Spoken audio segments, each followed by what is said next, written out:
Hey, how y'all doing today? Okay, today is Friday, March 20th, 2020. The time right now is 2:43 p.m.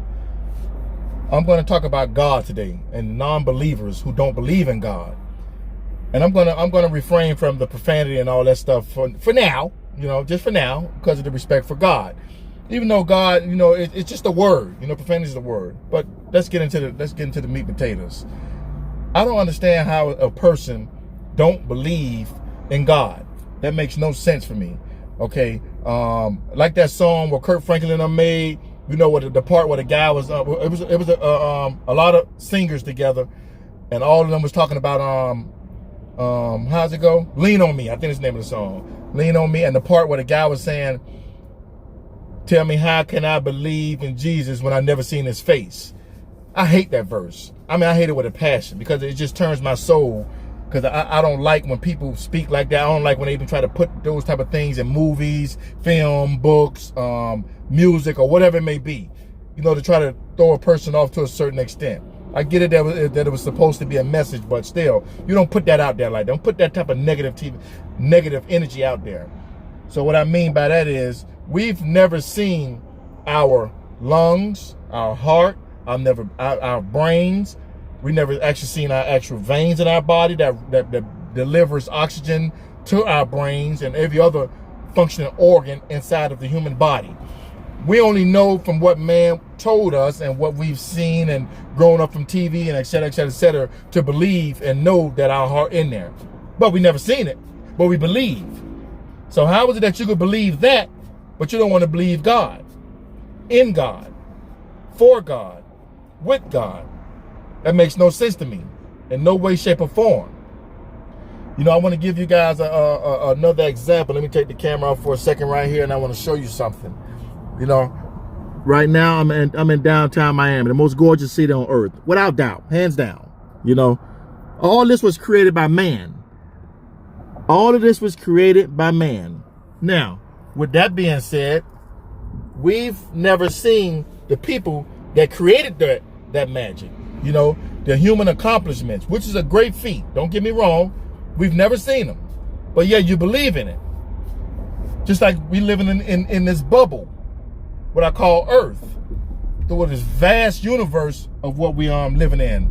With other planets, stars, the moons and all that stuff there, or whatever the case may be.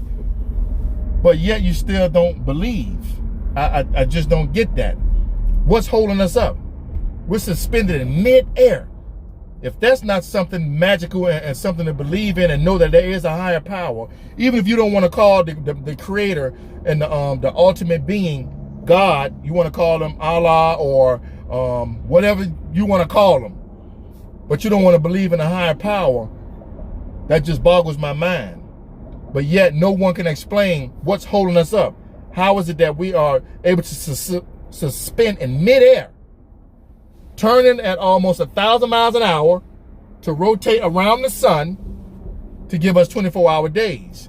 And, to go around and to make a complete orbitation around the sun at 365 days, which it takes from what we've been taught by man. Just like the distance of the sun and earth and all the other planets.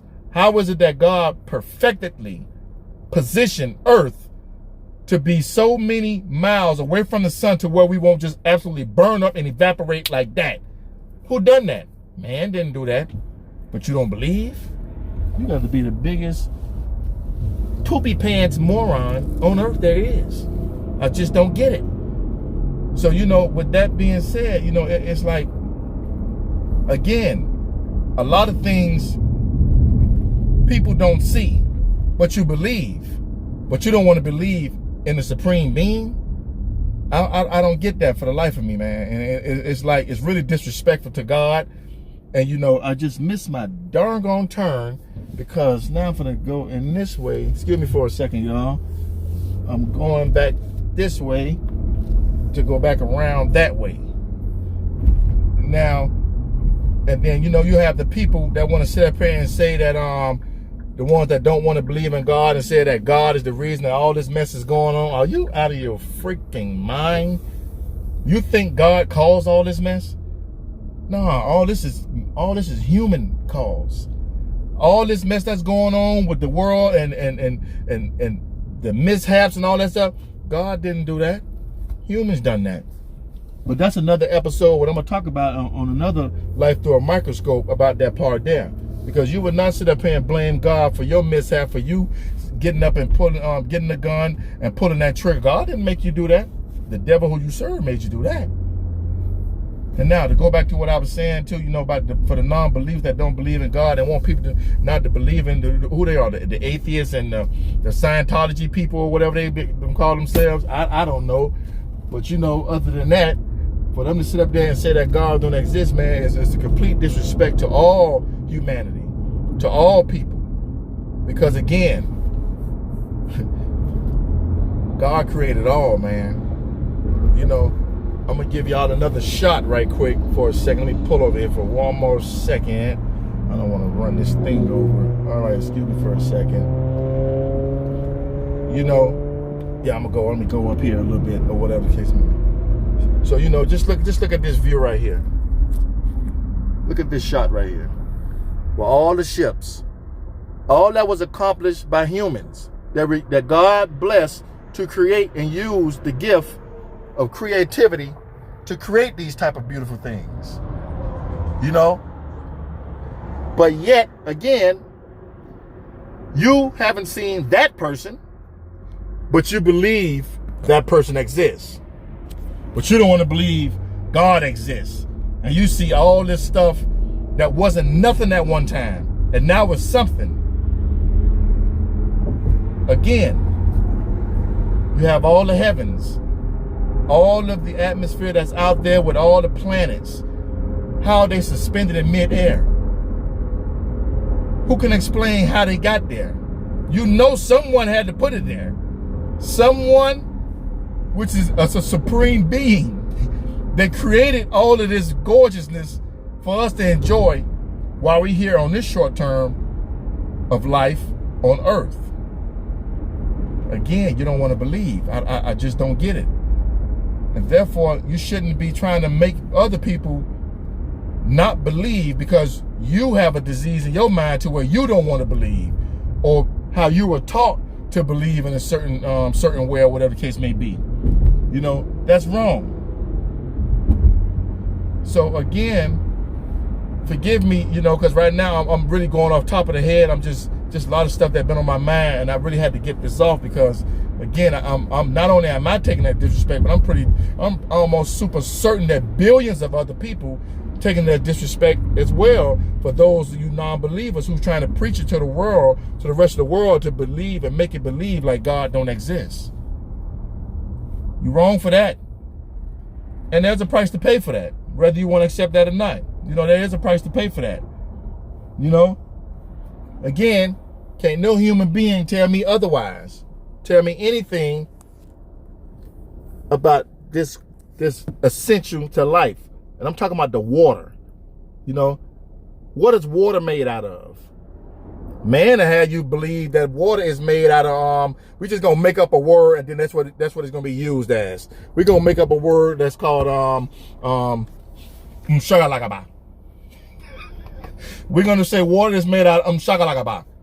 So while the water is made out of shagalagaba, everybody from this point forward is gonna know that water, from what I've just said, is gonna believe that's the water made out of. We don't know.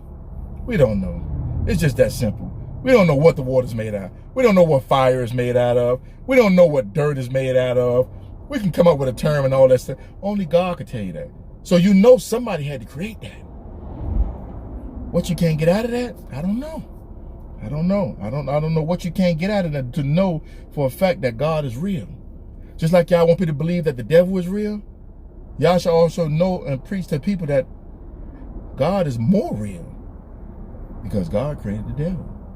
And God gave us that opportunity to make the right choice and give us the free will to make the right decisions, not to serve the devil, and know that they're going to be super endless. What's the word I'm looking for? It's going to be endless turmoil consequences for when you choose the side to work with the devil instead of staying on God's side, the right side, which is in our soul, our spirit. It's in our DNA. to know right from wrong. Again, I never seen my heart.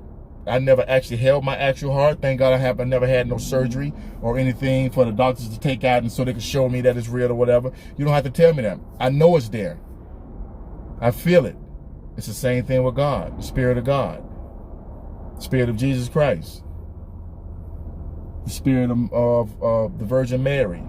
Speaking of virgin, as y'all can see right there, look at the vibes. The virgin ship. Virgin Mary. It's real, people.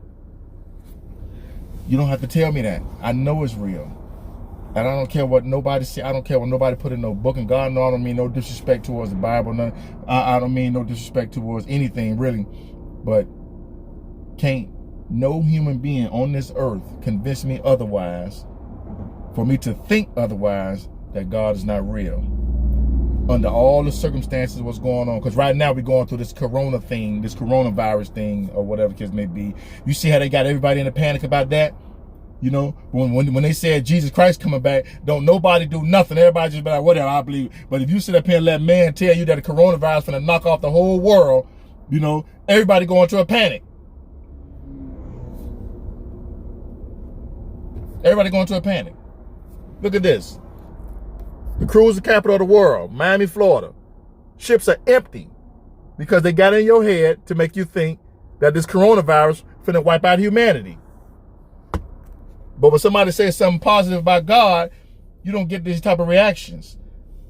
Not on the negative side. You don't get no reaction on the positive side either.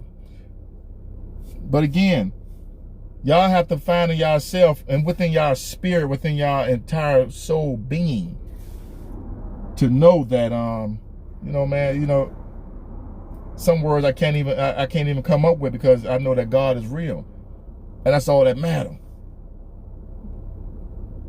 Because in this lifetime, which is certain to end for us all, you know, some at an old age, some at a young age, some at a period, man, it's gonna end, and you better have your I's dotted and your T's crossed and your O's circled. So it's like, just understand, man, that, you know, I love y'all, man. And like I said, when I give these messages and stuff like that, I want y'all to know that I want y'all to be led in the correct way, and know that I only want y'all to be led directly to God, back to God, because, you know, God is disrespected with this world, or not disrespected, disappointed, because, you know, the world is just so crazy, man, and it's like so easy to penetrate a person's mind and make them believe a certain way, and that throws everything off. That throws the alignment of our universe off with God, because God can't believe y'all so slow and stupid to believe the nonsense that people be throwing out there. Y'all so easy to believe that, man, and it makes you want to cry sometimes. Not to make it seem like you soft or nothing because you cry or whatever the case may be, but crying actually helps cleanse the soul. There's nothing wrong with crying. Crying don't make you less of a person, especially for men. Again, that's another topic I gotta talk about. You know, they say that men not supposed to cry. That's how they were taught. You're supposed to be macho. You know, ain't nothing wrong with crying, man. Crying don't make you no less of a person, no less of a man. I want to cuss so bad, but I can't right now, only because of respect for God. With God, but I'm gonna let y'all have that for right now. But you know, other than that, man, you know, like I said, just know that God is real, man. That's pretty much my case on this part here, or whatever. Like I said, forget what they say on TV, forget what they write in the books, forget it. God is real, man. So I'm gonna go ahead and end that right now with this in the next couple of seconds. So y'all can just ponder on it, just think about it, just think what I said. Look at the evidence, man. What's holding us up? Just look at the universe, this vast universe, billions and billions and billions of years old, however old we are. We don't know. Nobody knows that. I don't care what man put in the book and say, okay, we're a couple of billion years. We don't know that. We don't know how far we are from the sun. You know, we're going to say, we just know that we were positioned perfectly by God, the creator of all, so we don't burn up like crispy fried toast, potato chips, and everything else that go along with that's crispy fried. We're positioned perfectly. So, again, I love y'all, man. I'll see y'all on the next episode of Life Through a Microscope. The next one I'm going to talk about is reincarnation, what I believe, and I'm going to show you the facts that support it. No, it ain't corona, so you ain't got to worry about that. But I will holler. All right, then. The spit went down the wrong throat. It only got one throat, but it went the wrong tube. So that's why I had cough. But okay then. Okay now. Bye then.